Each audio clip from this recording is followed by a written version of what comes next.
ఆయన తర్వాత నా సమాధానం పంపించారు sir. Construction of RUB at Shyamnagar, Guntur on cost sharing basis with Government of Andhra Pradesh has been sanctioned by Railway Board. అది ఇచ్చేసారు సమాధానం.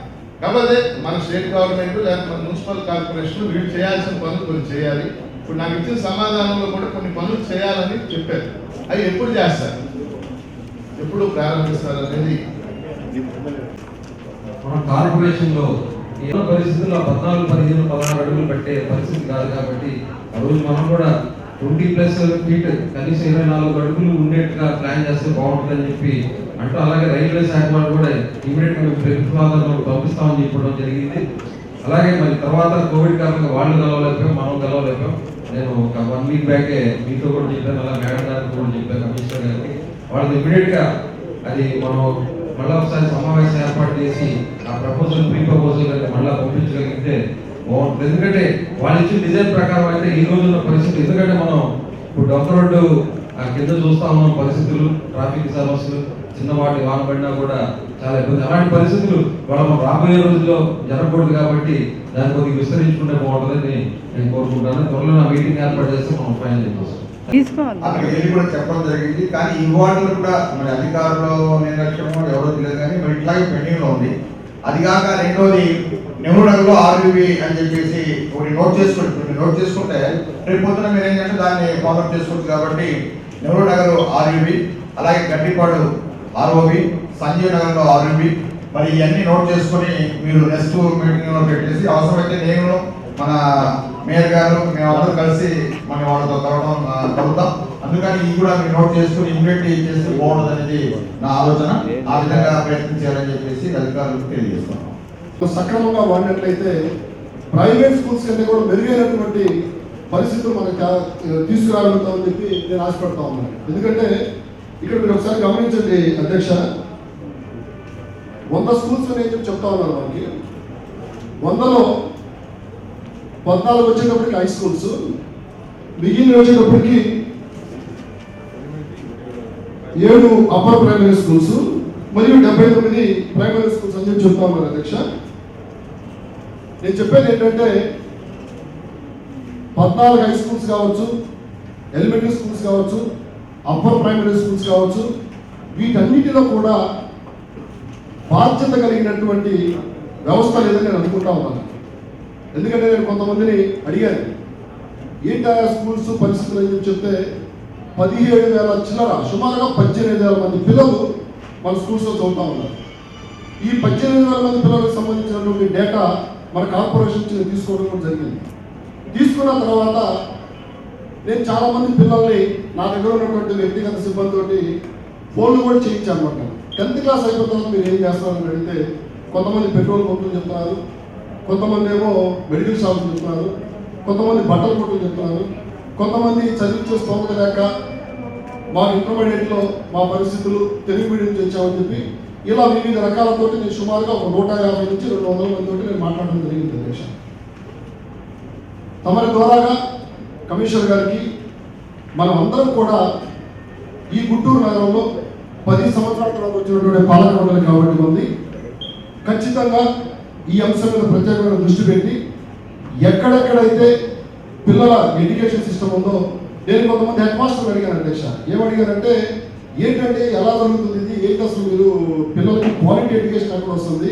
మన గౌరవ ముఖ్యమంత్రి గారు జగన్మోహన్ రెడ్డి గారు చాలా ప్రతిష్టాత్మకంగా తీసుకొని ఏ పేద పిల్లవాడు కూడా నా దగ్గర ఆర్థిక స్థితి లేదని చెప్పి, నా కుటుంబ పరిస్థితులు బాగాలేదని చెప్పి చదువుకి వెనకాడకూడదు, ఆంధ్ర రాష్ట్రంలో సంపూర్ణమైనటువంటి అక్షరాస్యత ఉండాలనేటువంటి ఆలోచనతో ఆయన ముందుకెళ్తా ఉంటే ఎలా జరుగుతుందంటే, ఓ హెడ్ మాస్టర్ గారు ఏం చెప్పారంటే మిడ్ డే మీల్స్ సంబంధించిన డేటా నేనే కంప్యూటర్లో ఫిట్ చేయాలండి, నా దగ్గర క్లర్క్ లేడు. ఇటువంటి పరిస్థితుల్లో నేను పిల్లల మీద దృష్టి పెట్టాలా, కంప్యూటర్ వర్క్ మీద దృష్టి పెట్టాలా, లేకపోతే క్లర్క్ చేసే ఉద్యోగం చూడాలనేది చెప్తా ఉన్నారు అధ్యక్ష.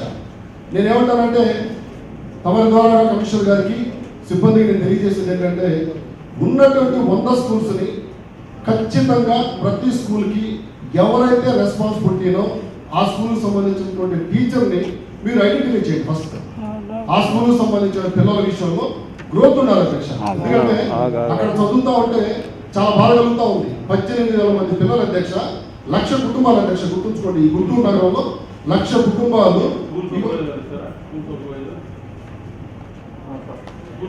రిక్రూట్మెంట్ లేదు కాబట్టి చాలా మంది రిటైర్ అయిపోతా ఉన్నారు. రిటైర్ అయిపోయినటువంటి తర్వాత రిక్రూట్మెంట్ లేదు, అక్కడ ఉన్నదాన్ని అక్కడక్కడ అడ్జస్ట్ చేస్తా ఉన్నారని చెప్తా ఉన్నారు అధ్యక్ష.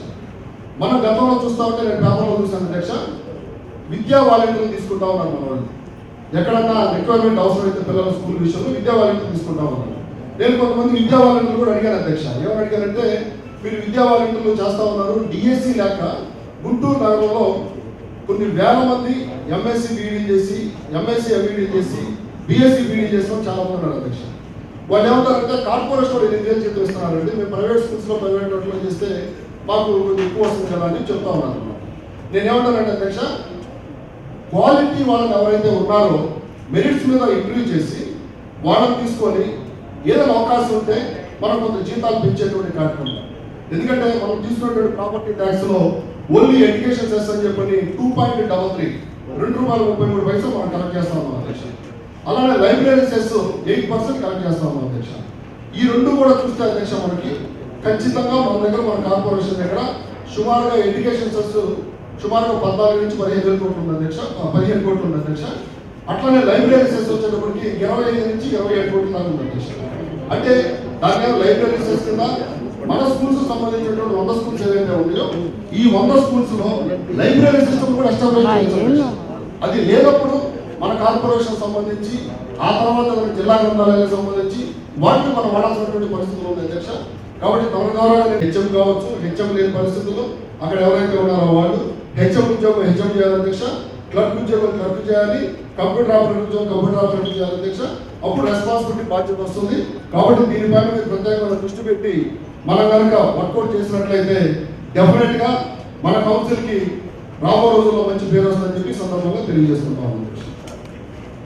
నగరపాలక సంస్థ తరఫు నుంచి స్కూళ్ళకి ముందు ప్రాధాన్యత ఇవ్వాలి. ఎందుకంటే కొన్ని చోట్ల స్కూల్స్ పడిపోయి ఉన్నాయి. ఆ సంజీవ నగర్కి సంబంధించి ఒక స్కూల్ మొత్తం చుట్టూ వస్తుంది.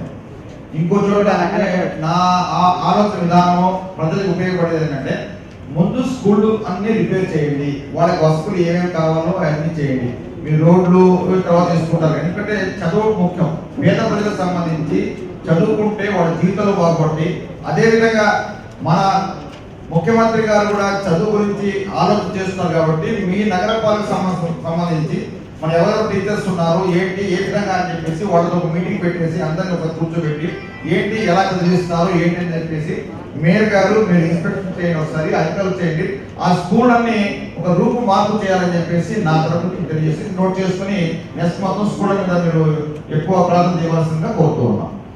దాదాపు అన్ని కార్పొరేషన్స్ లో కూడా స్కూల్స్ పర్యవేక్షణకి ముఖ్యంగా హై స్కూల్స్ డివైఈఓ అనే పోస్ట్ క్రియేట్ చేశారు. విజయవాడ కార్పొరేషన్ లో డివైఈఓ డెప్యూటీ ఎడ్యుకేషనల్ ఆఫీసర్ అనే పోస్ట్ అంటే సీనియర్ హెచ్ఎం దాన్ని నియమిస్తారు.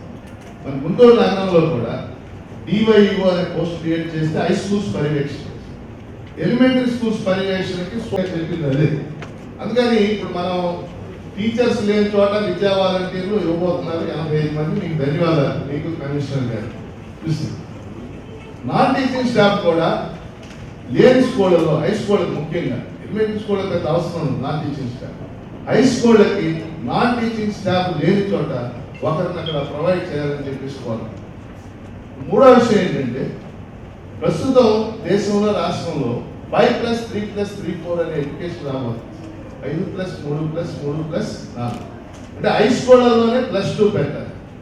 ఆల్రెడీ మన రాష్ట్రంలో జిల్లా పరిషత్ హై స్కూల్స్ లో ఎక్కడెక్కడ +2 పెట్టాలనేది స్టడీ చేసి ఇప్పుడు ఈ ప్రయత్నాలు జరుగుతుంది. మేము మొన్న డిఎంఏ గారిని కలిసినప్పుడు నాయక్ గారిని హై స్కూళ్ళలో కూడా ఇక్కడ కూడా మున్సిపల్ కార్పొరేషన్ పరిధిలో కూడా +2 పెట్టాలని చెప్పాం. ఆయన అంగీకరించాడు. అందుకని మన నగరంలో కూడా 14 హై స్కూల్స్ ఉన్నాయి కదా, కనీసం 4 హై స్కూల్స్. ఇప్పుడు ఎస్కేబిఎం ఉంది పెద్ద సంఖ్య, చేపూరులో స్తంభాలగర్ హై స్కూల్ ఉంది. పిల్లలు దాదాపు 700 దాటి ఉన్న 4 హై స్కూళ్ళలో అయినా +2 పెట్టే విధంగా మనం కూడా ప్రపోజల్స్ తయారు చేసి దానికి తగ్గ స్థలం అది ఇప్పటి నుంచి చూస్తే బాగుంటుంది అనేది మీకు నా సూచన చెప్తా ఉన్నారు. చాలా రకరకాల ప్రాబ్లమ్స్ చెప్తా ఉన్నారు. ఎందుకంటే పేరెంట్స్ కూలి పని 90% కూలి పని చేసుకునే వాళ్ళు అధ్యక్ష. మొత్తం SC, ST, BC, minority, economically backward caste అధ్యక్ష. ఇది మొత్తం కూడా నేను ఎంక్వైరీ చేసింది. ఒక 10% మాత్రమే అధ్యక్ష ఆటో డ్రైవర్లు, లేకపోతే వివిధ రకాల పనులు చేసుకుంటారు. మిగతా 80% కూలి పనులు. నేను అందరినీ ఎంక్వైరీ చేసిన అధ్యక్ష. నా దగ్గర చాలా డేటా కూడా కలెక్ట్ చేశాను. కాబట్టి మనమంతా కౌన్సిల్ దీని మీద ప్రత్యేకంగా దృష్టి పెడతాము. 205 సచివాలయాలు ఉన్నాయి అధ్యక్ష. మనకి 207లో ఒక్కొక్క సచివాలయానికి 9 డిపార్ట్మెంట్లు చొప్పించున్నారు అధ్యక్ష, నాకు తెలిసినంత వరకు. అలా చూసుకుంటే ఒక సచివాలయం నుంచి 207 సచివాలయాల నుంచి 1900 మంది స్టాఫ్ వచ్చారు అధ్యక్ష. వీరు కాకుండా 207 సచివాలయాల నుంచి సుమారుగా మనకి 4000 మంది వాలంటీర్లు ఉన్నారు అధ్యక్ష. అంటే మొత్తం చూసుకుంటే మనకి 5155 మంది వాలంటీర్స్ కావచ్చు, సచివాలయ సిబ్బంది కావచ్చు, మన సిబ్బంది కావచ్చు ఉన్నారు అధ్యక్ష. వీళ్ళంతా కూడా ఏంటంటే వార్డుల్లో పనిచేయడం, డెవలప్మెంట్ పనులు ఉన్నారు అధ్యక్ష. నేనేమంటానంటే అధ్యక్ష, పాలక మండలి వచ్చింది, 57 మంది కార్పొరేటర్లు. ఒక క్యాలెండర్ సిస్టమ్ మీరు ప్రమోట్ చేయండి అధ్యక్ష. ఎలాగంటే సచివాలయ సిబ్బంది ఏం పని చేస్తున్నారు వాటిల్లో వాళ్ళకి సంబంధించి గౌరవ ముఖ్యమంత్రి వర్యులే ఆల్రెడీ డైరెక్షన్ చేశారు. ఎవరైనా ఏం చేయాలి, ఎమ్యూనిటీస్ ఏంటి, ఎడ్యుకేషన్ ఏంటి, వెల్ఫేర్ ఏంటి, అడ్మినిటీ అన్ని చూపిస్తారు. ఈ మన కార్పొరేషన్ సంబంధించినటువంటి 3300 మంది సుమారు సిబ్బంది ఎవరైతే ఉన్నారో వాటిలో వాళ్ళు చేస్తున్నటువంటి వర్క్ ఏంటి, ఎవరెవరు ఏమేమి పని చేస్తున్నారు, వాళ్ళ వర్క్ ఆఫ్ డిజైన్ ఏంటి అనే దాన్ని ప్రతి కార్పొరేటర్కి ఒక క్యాలెండర్ రిలీజ్ చేయండి అధ్యక్ష తమ ద్వారా. ఎందుకంటే ఎక్సెస్ ఉన్నారని నా అభిప్రాయం. ఎక్సెస్ ఉన్నటువంటి స్టాఫ్ ఎవరైతే ఉన్నారో ప్రాపర్గా మీరు ప్లాన్ చేసుకుంటే ఈ పాలక మండలి వచ్చిన తర్వాత మన పేపర్లలో, టీవీలలో కూర్చొని మేము డెవలప్ చేస్తున్నాం అనే దాన్ని మనం అలా చూద్దాం అధ్యక్ష. ఎందుకంటే మనం చేసే ప్రక్రియ కానీ ప్రజల నుంచి రావాలి అధ్యక్ష ఆ స్పందన. ఎలాగంటే ఈ పాలక మండలి వచ్చిన తర్వాత ఖచ్చితంగా డెవలప్మెంట్ కనపడుతూ ఉంది నగరంలో ప్రజలకి అనేటువంటి ఒక స్పందన ప్రజల నుంచి రావాలంటే అధ్యక్ష జవాబుదారితనం రావాలి అధ్యక్ష. జవాబుదారితనం వచ్చే క్రమంలో మనటువంటి కార్పొరేట్స్ ఎవరైతే ఉన్నారో వాళ్ళ డివిజన్కి సంబంధించి ఒక క్యాలెండర్, ఎవరు ఏ టైమింగ్స్లో ఎక్కడ పని చేస్తున్నారు, వారి యొక్క పేరు, వారి యొక్క ఫోన్ నెంబర్. ఒకవేళ ఒక పనిని ఇద్దరు చేస్తామంటే ఆ డీటెయిల్స్ కూడా తీసుకోండి అధ్యక్ష తమ ద్వారా. అప్పుడు ఎక్సెస్ ఉన్నదాన్ని తమ ద్వారా కమిషనర్ గారు అడిగేది ఏంటంటే, మేడం మీరు ఎక్కడ ఎక్సెస్ ఉన్నారో వాళ్ళందరినీ లిస్ట్ అవుట్ చేస్తే అధ్యక్ష డెఫినెట్గా వాళ్ళందరినీ కూడా వేరే వేరే వర్కులకు మనం వాడచ్చు. దీని ద్వారాగా వస్తున్నారు సిద్ధడానికి పౌరులు పోయాడు రాను వచ్చాడు అనుకుంటున్న అధ్యక్ష. కార్పొరేటర్లు అక్కడ పనిచేస్తున్నటువంటి సిస్టమ్ కనుక కోఆర్డినేషన్ లేకపోతే క్వాలిటీ వర్క్ రాదు అధ్యక్ష. కాబట్టి ఈ విషయాలన్నింటినీ కూడా తమ దృష్టిలో పెట్టుకొని తక్షణమే చర్యలు చేపట్టాలని చెప్పి సందర్భంగా తెలియజేస్తున్నాం. కానీ కరెక్ట్ గా పనిచేసే విధానం అయితే కరెక్ట్ గా లేదు. దీన్ని ఒకసారి మీరు సవరించండి. ఆ కార్పొరేట్ ఎంత ఉన్నారు మొత్తాన్ని కూడా వాళ్ళు ఇంతమంది ఉన్నారు చెప్పేసి అక్కడ శానిటైజర్ వెళ్ళి ఏమంటే ఈ వాళ్ళు ఇంతమంది ఉన్నారు ఈ పని చేసి చెప్పండి. ఏదో ఉన్నామని ఓన్లీ ఏం చేస్తారంటే అలా ఊసేసి వచ్చి కూర్చొని టీ తాగుతా కూర్చొని కార్పొరేట్ చేస్తారు. కాబట్టి దీన్ని దయచేసి మార్పు చేసేసి ఆ ఉన్న కార్పొరేట్ సంబంధించిన ఒక వాళ్ళ వెళ్ళి ఏమంటే ఇంతమంది ఉన్నారు బాగుంటుంది. కాబట్టి దీన్ని ఒకసారి మనం పునః పరిస్థితులుగా మిమ్మల్ని తెలియజేస్తున్నాం. క్యాలెండర్ ఇచ్చేస్తే సార్ ఆటోమేటిక్ లేకపోతే హాస్పిటల్ సంబంధించిన ఓపీ థియేటర్లు కానీ లేక మెడికల్ షాపులు కానీ జనరేటర్ రూమ్లు కానీ ఉన్నాయి. అందులో ఏదైతే గౌరవ సభ్యులు అశోక్ గారు కావచ్చు, ఆచార్య గారు కావచ్చు, అదేవిధంగా రవి గారు కావచ్చు, అదేవిధంగా గౌరవ శాసనసభ్యులు ముస్తఫా గారు, అదేవిధంగా గౌరవ శాసనసభ్యులు మతాల గిరి గారు వీళ్ళందరూ చెప్పిన దాన్ని బట్టి చూస్తా ఉంటే కొన్ని ప్రాబ్లమ్స్ అయితే ఉన్నమాట వాస్తవం. కాబట్టి దయచేసి వీటన్నిటిని కూడా పునఃపరిశీలించి ఏదైతే గౌరవ సభ్యులు కొన్ని చెప్పారో వాటన్నిటిని కూడా పునఃపరిశీలిస్తూ అదేవిధంగా సెల్లార్లో ముందు ప్రధానంగా మన ట్రాఫిక్ సమస్య, ఎందుకంటే గుంటూరు నగరం విషయం జరిగింది, జనాభా అయితే మాత్రం పెరిగింది బాగా. మరి దానికి సంబంధించి మన సెల్లార్లన్నిటి కూడా ఏదైతే వాటిని ఓన్లీ పార్కింగ్ మాత్రమే ఉపయోగించే విధంగా మీరు చర్యలు తీసుకోవాలి. ప్రధానంగా ఏదైతే ట్రాఫిక్ సమస్యలు ఉన్నటువంటి ప్రధానమైన రోడ్లు, ఓల్డ్ క్లబ్ రోడ్లు, అదేవిధంగా కొత్తపేట రోడ్డు, అదేవిధంగా బోసుబొమ్మ బస్ స్టాండింగ్ వెళ్ళే రోడ్డు, ఇట్లాంటి కొన్ని రోడ్లు ఉన్నాయి మేడం. అదేవిధంగా టూటౌన్లో లక్ష్మీపురం రోడ్డు, అదేవిధంగా Brodipet 4th line, అండాలపేట 4th line, ఇలాంటి కొన్ని రోడ్లు సెల్లార్లో ఉన్నటువంటి మెయిన్ బాగా ట్రాఫిక్ ఎదురుగా ఉన్నటువంటి ప్రధానమైనటువంటి కొన్ని రోడ్లు ఐడెంటిఫికేషన్ చేసి స్పెషల్ డ్రైవ్ అనేది పెట్టి ఎవరు కూడా ప్లాన్ విరుద్ధంగా సెల్లార్లు అనేది ఏదైనా అన్యాక్రాంతంగా వాటిని వాడినటువంటి పరిస్థితి తక్షణమే లీగల్ గా నోటీస్ ఇవ్వాల్సిన పరిస్థితి వస్తే నోటీస్ ఇవ్వడం, లేని పక్షంలో ఇమీడియట్లీ వాటిని కూడా డిమాండ్ చేసి వికెట్ చేపించి వాటిని పార్కింగ్ ఉపయోగ విధంగా మరి చర్యలు తీసుకోవాలి. దయచేసి శాసనసభ్యులు ఇద్దరు కూడా చెప్పారు కాబట్టి దయచేసి అందరు ప్రజాప్రతినిధులు అందరూ వివిధ పార్టీలకు సంబంధించిన అందరు ప్రజాప్రతినిధులు అందరూ ఉన్నారు కాబట్టి ఎవరు కూడా దీనికి కూడా పూర్తి సహాయంగా అందిస్తారు కాబట్టి తప్పకుండా దాని గురించి స్పెషల్ డ్రైవ్ అంటే ఒక 2-3 రోడ్లు సెలెక్ట్ చేయండి మేడం, 4-5 రోడ్లు సెలెక్ట్ చేసి వాటిలో ఉన్నటువంటి పూర్తిగా సెల్లార్లు ఏవైతే ఆక్యుపేషన్స్ ఉన్నాయో వాటన్నిటి కూడా రిమూవ్ చేయండి.